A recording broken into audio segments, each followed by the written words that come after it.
Bonjour, je vais ici vous partager un extrait du live du Cercle Privé, une application disponible sur téléphone ou ordinateur, spécialement conçue pour les belles-mères, afin d'échanger, apprendre et avancer ensemble au travers des défis de la belle-mérité. Dans ce cadre, j'ai eu l'immense plaisir de recevoir Matou, illustratrice talentueuse qui capture avec finesse la magie et la complexité du quotidien. Et Sophie Adriansen, autrice talentueuse avec plus de 80 livres à son actif, reconnue pour sa capacité à explorer des sujets profonds avec sensibilité.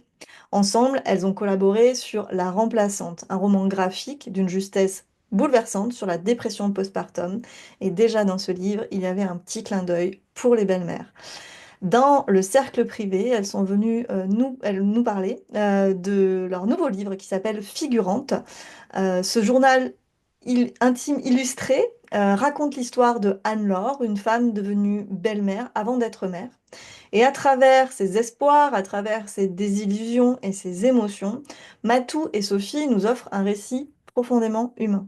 Ce livre est à la fois un catharsis et un câlin pour toutes celles qui vivent la belle méritée et cherchent à s'y reconnaître. Je vous laisse découvrir cet extrait et j'espère qu'il vous plaira. Est-ce que vous seriez OK du coup pour nous partager un passage de votre livre préféré? Donc je vous avais demandé pour les autres, hein, c'est pas une surprise pour vous, je vous avais demandé de sélectionner un petit passage si vous vouliez bien nous, voilà, nous en parler, puis nous dire aussi peut-être pourquoi vous l'avez choisi. Puis comme ça, celles qui n'ont pas le livre, elles pourront découvrir un petit peu ce qu'il contient. Et en même temps, ça me donne l'occasion de vous demander, voilà, le passage du livre qui vous tient à cœur. Moi, j'ai hésité entre deux pages, donc je vais dire les deux pages. J'ai hésité entre la page 66 et la page 108. La page 66 qui explique en fait que quand, euh, quand en fait Anne-Laure, ça fait quand même quelques années qu'elle est avec Myrtille, elle est encore petite, mais elle l'aide beaucoup, elle lui apprend beaucoup, notamment la cuisine, sans vouloir spoiler trop, je pense que ça spoile pas trop.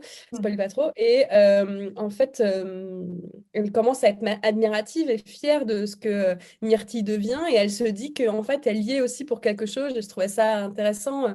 Parce que moi, ma belle-fille, je la connais depuis qu'elle a 2 ans et demi et elle en a aujourd'hui 19. Waouh.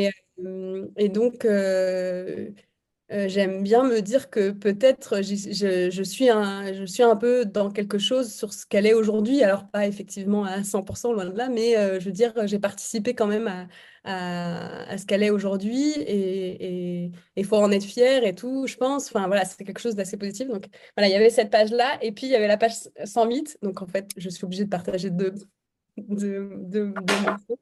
Mais comme je sais que Sophie, elle a un autre qui est juste après euh, qui est sur cette pression. Et moi, je l'ai ressenti tout le long, en fait, de ma belle méritée. Et je pense que je le ressens encore toujours, qui est les reproches que me faisait mon conjoint et tout le monde, d'ailleurs. C'était, ben, enfin, bah, tout est adulte, quoi. C'est toi l'adulte. Et donc, c'est à toi de, euh, de réagir en tant qu'adulte. Elle, c'est un enfant. Donc, en fait, c'est toi qui dois être c'est toi qui dois être responsabilisé, ravaler un peu en gros tes problématiques et puis fermer ta gueule, quoi, en fait, un peu.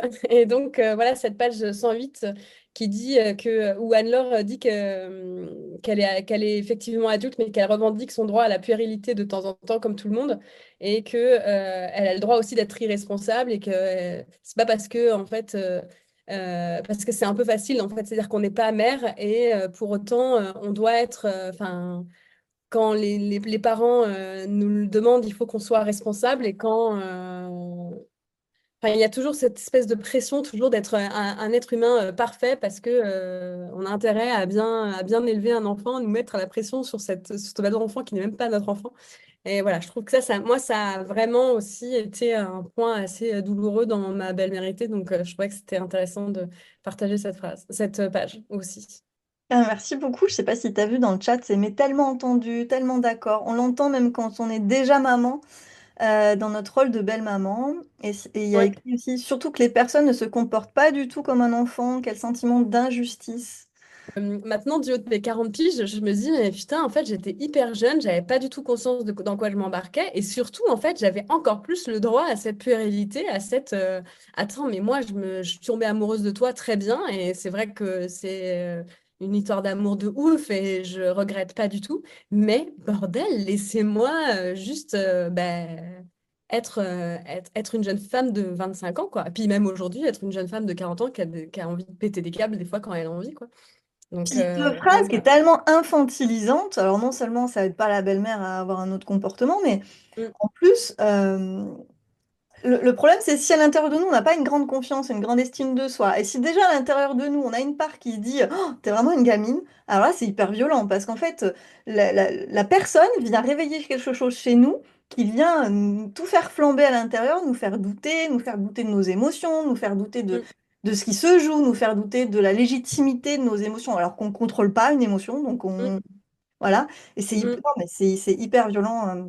Bah oui, parce qu'en plus de la culpabilité, de ce qu'on ressent, d'être dans ces sentiments un peu des fois de jalousie, etc., en plus de ces sentiments de culpabilité-là, on a vraiment le sentiment d'être une mauvaise personne. Et moi, le fait de me sentir comme une merde, parce que pas soutenue, pas comprise, et surtout des fois dévalorisée, dépréciée dans mes réactions et mes sentiments, je pense que c'est un des choses les plus dures, parce que bah, on essaye de faire de notre mieux, vraiment avec ces sentiments vraiment très ambivalents qu'on ressent. Et le fait de vraiment, moi, ce qui était le plus dur, c'est de me dire, mais je suis vraiment ce type d'être humain-là. En fait, je suis qu'une connasse jalouse. C'est ça, en fait, mon nouveau rôle de vie. Enfin, tu vois, c'était vraiment très fort. Et ça l'est d'ailleurs un peu toujours en latence. Et je pense que ça, c'est en ça que c'est hyper important de discuter entre belles-mères, d'échanger, etc.